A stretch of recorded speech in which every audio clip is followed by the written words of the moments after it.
This course is for social work professionals, care professionals, health professionals, housing providers, those with housing portfolios who may be providers working in partnership with care providers.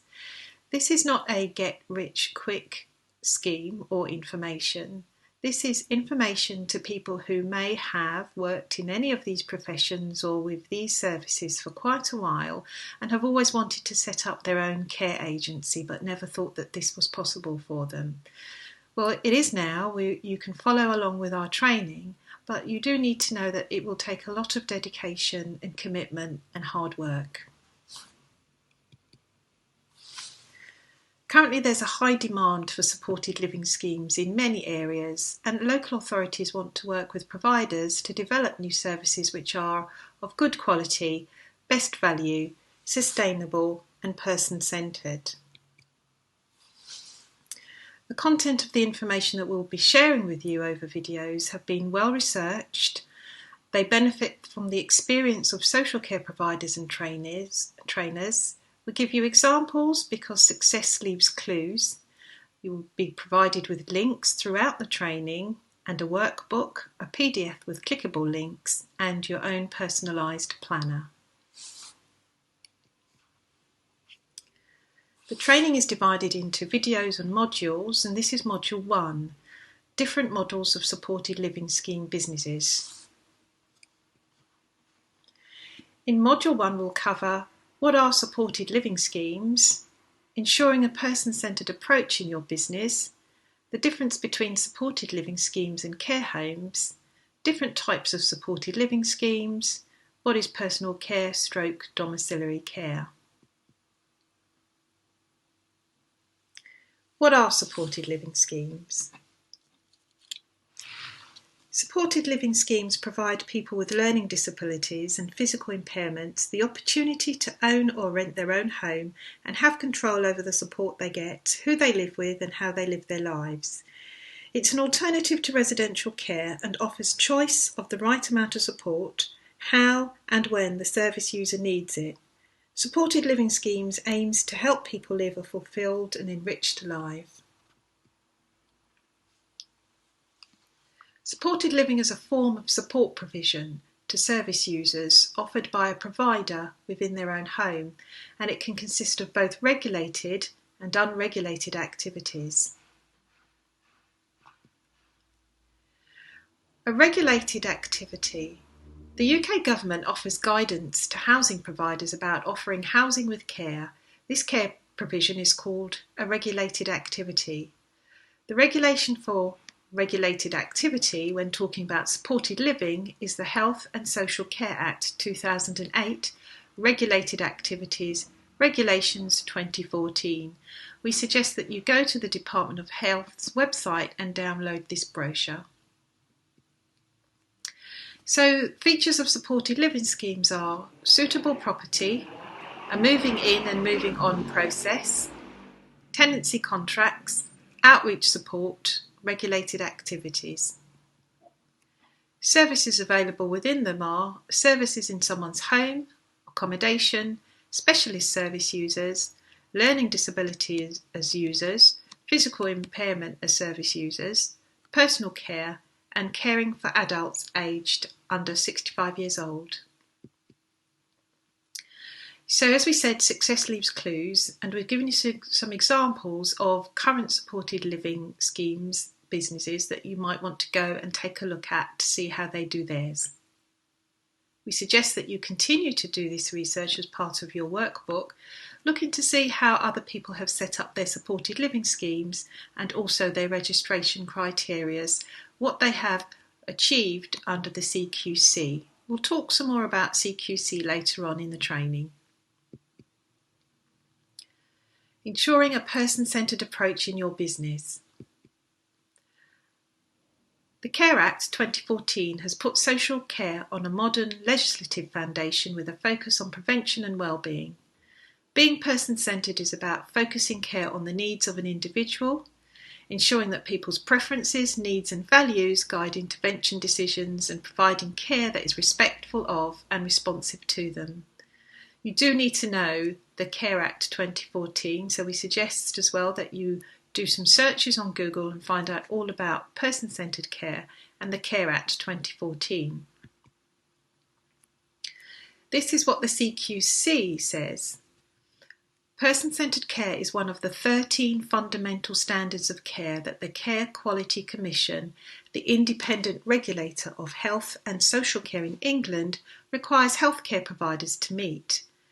Care or treatment that is tailored to an individual needs and meets their needs and preferences. So we've given you this handy diagram to look to see what person-centred care is.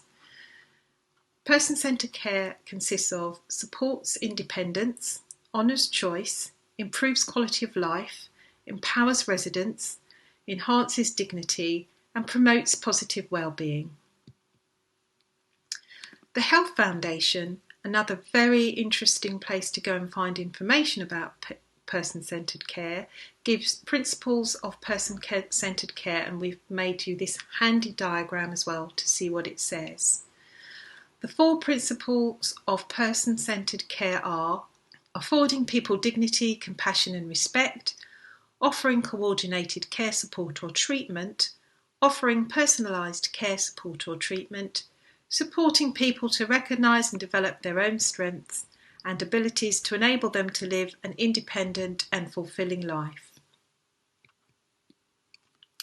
The REACH principle has 11 standards, and REACH stands for respectful, enthusiastic, adaptable, caring, honest.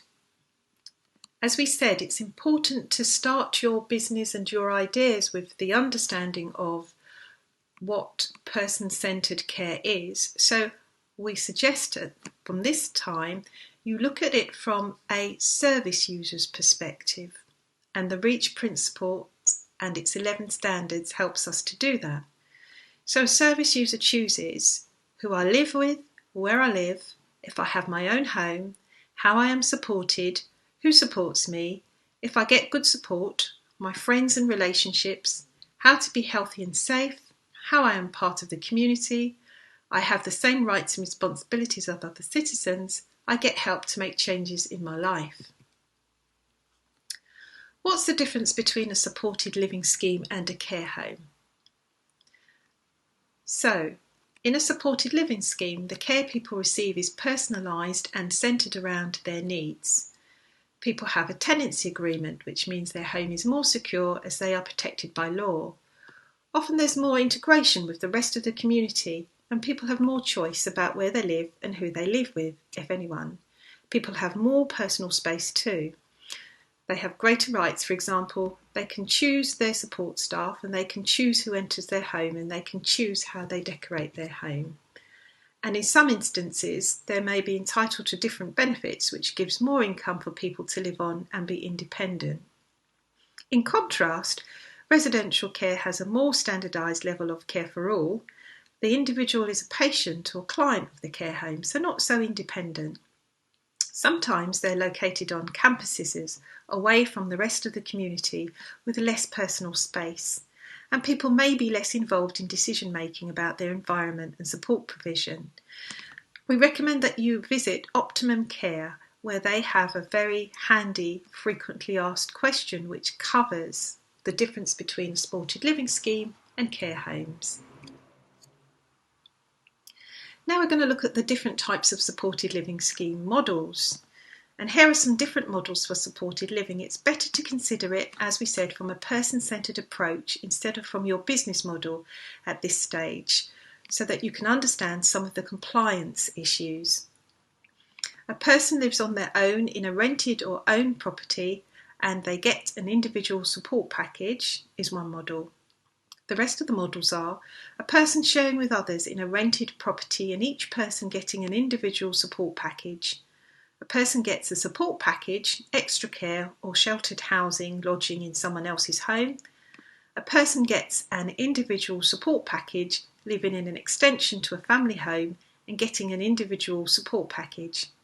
A person living in a network of houses or flats and supporting others, as well as getting support. And we got this from the NDTI website, and you can go and download that and read that PDF yourself. Registration issues and your business model. This again we get from the NDTI website. The Care Quality Commission, CQC, has issued guidance to its inspectors to determine whether a home should be registered as a care home. These criteria fit closely with the definition of supported living, and so it's unlikely that you will be registered as a care home if you follow these guidance.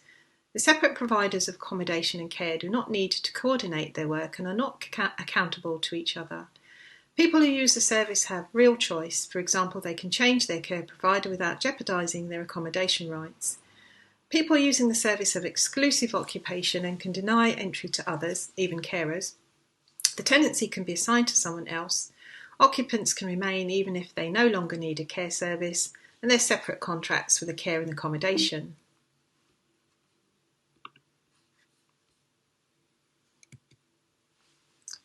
So is supported living regulated by the Care Quality Commission? Under the Health and Social Care Act of 2008, providers of health and adult social care services must by law register with CQC if they carry on a regulated activity. If they carry on a regulated activity without being registered, they may be prosecuted and liable to pay a fine. This moment, it's really important to talk about domiciliary care and personal care because they are regulated activities. There is an important distinction by the CQC. By supported living, we mean schemes that provide personal care to people as part of the support that they need to live in their own homes. The personal care is provided under separate contractual arrangements to those for the person's housing. Accommodation is often shared, but can be single households. Supported living providers that do not provide the regulated activity, personal care, are not required by law to register with CQC.